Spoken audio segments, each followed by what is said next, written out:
Hello, I have here the 2024 LEGO Ninjago Cole's Dragon Titan Mech. This has 1,055 pieces. I built it live over on Twitch, and it cost me $100 US. First of all, wow, huh? Look at the size of this relative to a random minifigure. The set only comes with one minifigure, Cole himself. He's in the cockpit right now. I'm going to leave him there for now. We'll look at him up close, later on. But for now, I want to focus the overwhelming majority of the video on the main thing here because there's a lot. This is much more impressive. So I thought it looked really good in its initial pictures when it was unveiled. I think it looks better in person, and it is larger than I expected, and its engineering is much, much better than I expected. I'm gonna have to spend quite a lot of time showing you all the points of articulation, but just the overall impression of this, no matter what pose you put it into, is positive. I think the color blocking looks good. It does rely on some stickers for some small details, but overall it presents really well. It stands well, and it's off to a great start. Let's take a quick closer look at the exterior detail just from the outside without getting into the features of articulation, because I just need to demonstrate that, obviously. I want you to see what the gaps look like, what the color blocking looks like, what the overall shape really looks like, up more closely. I will never be happy with this sort of design of the head being exposed, because I can't not think about, hey, one headshot and your pilot is out. But that's a design choice to make the character visible in the animation so that you can see their expressions. You can see that they are there. It's not just a robot. Obviously, the sword uses the ornithopter blade. It's just been recolored to the pearl gold here, and it still has the same kind of durability. So if it arrives to you bent, you can just bend it back, and then the more glossy type of material is used here. We've gotten these swords here as well before. And looking at this from around the back, you can remove this kind of flight pack add-on. It's looking kind of like a Gundam Seed sort of thing where it's optional. And also you can just right here see the two katanas for the minifigure, which do have a convenient place for them to be put when the pilot is in the seat. And you can just imagine that the pilot would be able to grab those relatively easily. And see, even around the back, this still looks good, still presents well. So it doesn't really have camera unfriendly angles. All right, let's try this. The wing things on the back can individually be articulated in and out, although they don't rotate well. And then you can also bring the whole thing forward and back for additional clearance around your shoulders. The shoulders, of course, can rotate like so. They can also be splayed in and out with the double joints there. You got a little bit of room, but you can move some other things out of the way to make that work. This has double articulation at the elbows. So this comes up, you get a full 90 degrees there, but alternately, you also get this here. It gets you almost 90 degrees, and you can combine those together to get almost 180 degrees, which is unprecedented, and it's fantastic. And yet it doesn't have huge gaps around here.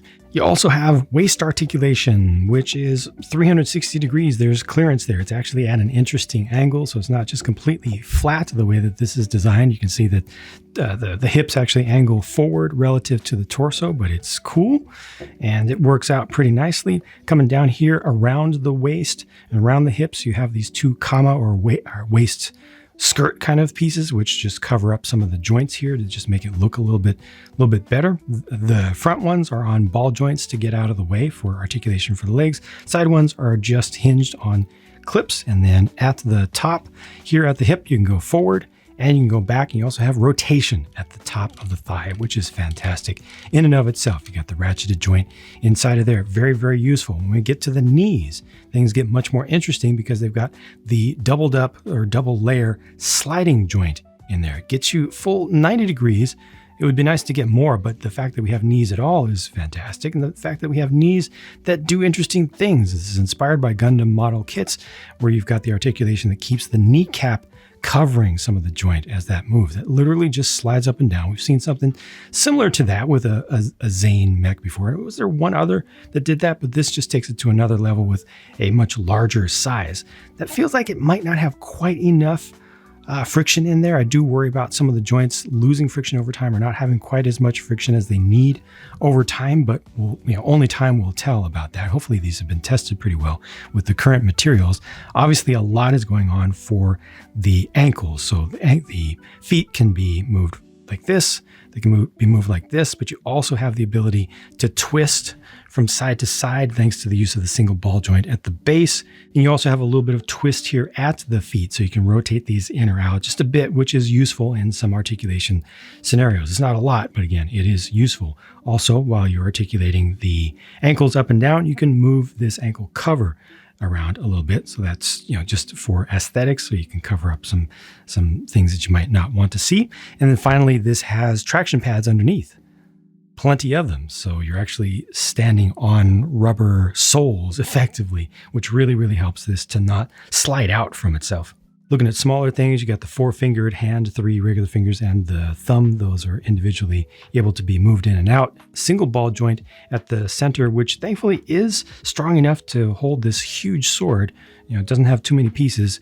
Seems strong enough to me right now, and I'm not worried about this losing its strength anytime soon, but maybe after 5 to 10 years, it might start to droop a little bit. Fortunately, these are very easy to find, but this works out pretty well, and obviously you can rotate it around, and you have clearance against the largest part of the armor over here on the side, so that doesn't get in the way, although you can potentially use that to actually hold some of the weight in some sorts of poses. I also didn't show you what you can actually do with the head. This can be rotated around fully, and then it just kind of gets out of the way a little bit. So, you can imagine that this is useful articulation for the robot itself, but ultimately I keep getting distracted by the fact that the pilot's head is completely visible there. It's a little bit difficult to get the figure in effectively. You do want to have the arms facing straight down, and it's just a little bit of a tight fit.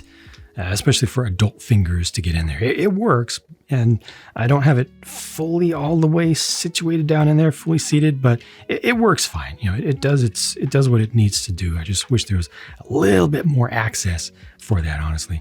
The figure is Mech coal, and this looks very good to me. The color scheme works. The color scheme is striking. The graphic design work is nice. The overall color blocking is nice, and I love the translucent orange colored katanas. This much white for coal, though?